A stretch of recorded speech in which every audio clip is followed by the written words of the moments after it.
time was when you could tell a footballer who wanted a transfer to just get on with it until an acceptable bid for him came in. Those times have changed. Where once the clubs had too much power, now it is the players holding the aces. It makes handling them very difficult. Some are relatively straightforward.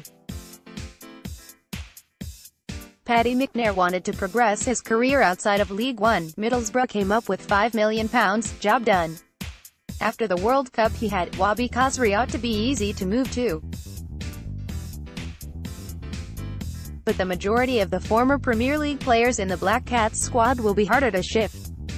The likes of Lamine Kone, Didier Ndong and Papi Djilabadji wanted to leave 12 months ago, but could not find any club willing to take them, or in Djilabadji's case, buy them. Put simply, they are on wages which do not reflect their ability, but on contracts which have months or sometimes years to run. The day their Sunderland deals expire they will have to take pay cuts, so can we really blame them for wanting to put that off for as long as possible? Would you? So the question is, how best to deal with those players who have already made it known they do not want to be at Sunderland next season. As usual, there will be no blanket approach. From what owner Stuart Donald has said, if Jack Ross simply ostracized anyone not fully committed to the cause, he would struggle to field the team for Tuesday's opening pre-season friendly at Darlington. The fact is there will be people wearing the red and white shirt next season who do not want to be there, just as there was last season. 12 months ago, Simon Grayson's attitude was that if he had these players, he might as well make use of them. Jermaine Lens, Khazri, Kone and co were given plenty of minutes in pre-season. On the one hand it meant others more likely to need minutes for the championship campaign to come missed out, but on the other it at least kept their fitness ticking over. Putting them in cold storage would do nothing to increase their value. As it turned out, Kone was a semi-regular last season anyway, after nobody came in for him in either transfer window. Where Chris Coleman practically declared war on Jack Rodwell, Grayson saw no point in an unnecessary confrontation.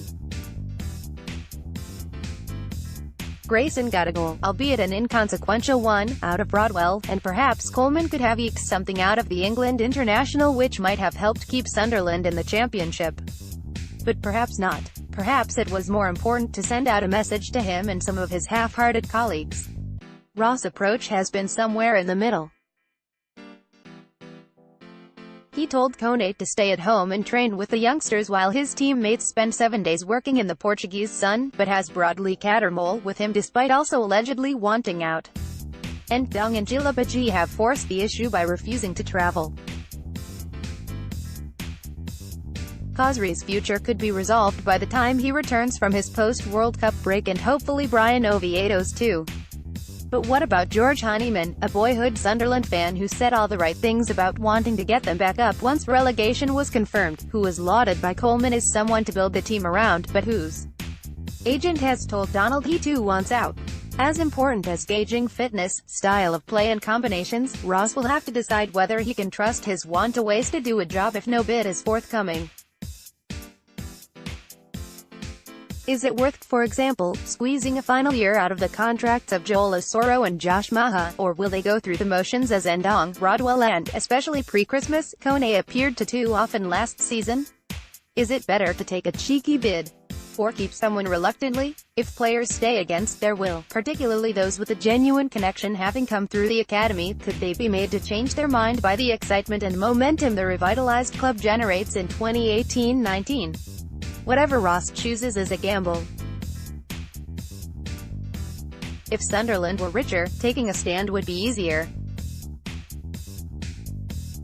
While fans might find themselves cursing the club's inability to move Djilabadji on, there was a time when many were delighted Paolo Di Canio's attempts to force Cattermole and Phil Bardsley out came to nothing. If no one has bid for Ndong by the final few days of August, most continental transfer deadlines are later than England's August 9th cutoff, should the Black Cats pay some of his wages to get the midfielder out on loan. They subsidized two-thirds of Djilabadji's at Dijon last season, and Ndong's demands have already proved too rich for Serie A Torino. Should they write him a check, as they apparently did with Rodwell, and tell him to take a hike? Or do they dig their heels in and hold the player to his contract, dooming him to rot in the under-23s until he bucks up his ideas? Those decisions could prove as difficult as anything Ross faces on the field next season.